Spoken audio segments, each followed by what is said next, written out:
నేను first junior NTR fan. NTR fan మీరు? నేను ఎన్టీఆర్ ఫ్యాన్. అసలుకి నాకు ఎన్టీఆర్ అంటే పిచ్చి అభిమానం. అయితే మన పవన్ కళ్యాణ్ సార్ వచ్చి నాకు ఆయన పరిపాలన చూసి ఆయన పడ్డ మాటలు అవన్నీ చూసి నేను అలా అనుబంధాలు అన్నదమ్ముల అనుబంధాలు చూసి నేను మళ్ళీ ఆయన ఫ్యాన్ అయిపోయినా. అయినా కూడా మన తెలంగాణకు లేకుండా చేసిన 2 రాష్ట్రాలు ఎడగొట్టి ఆయన పోయి ఆంధ్రాలో పరిపాలన చేస్తాడు. ఏం ఉపయోగం? మన తెలంగాణకు రావాలి ఆయన పవన్ కళ్యాణ్. ఆ ఒక్క దేశానికే కాదు, ధర్మమూర్తి అయినప్పుడు మన తెలంగాణకు కూడా వచ్చి పరిపాలన చేయాలని నేను కోరుకుంటున్నాం పవన్ కళ్యాణ్ గారిని. నువ్వు రావాలి ఖచ్చితంగా, మా తెలంగాణకు కూడా రావాలన్నా. నీ గురించి మేము ఎదురు చూస్తున్నాం.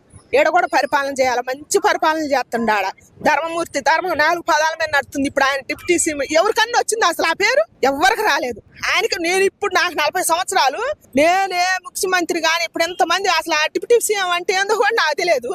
ఈసారి వచ్చి నాకు మోగుతుంటే డిప్యూటీ సీఎం అంటే ఎట్టుంటాడా అనుకుంటా. ఆయన ఇచ్చిన మాట ఇచ్చినట్టే పరిపాలన చేస్తుండే. అవతల వాళ్ళు ఎంత పుణ్యం చేసుకున్నారు.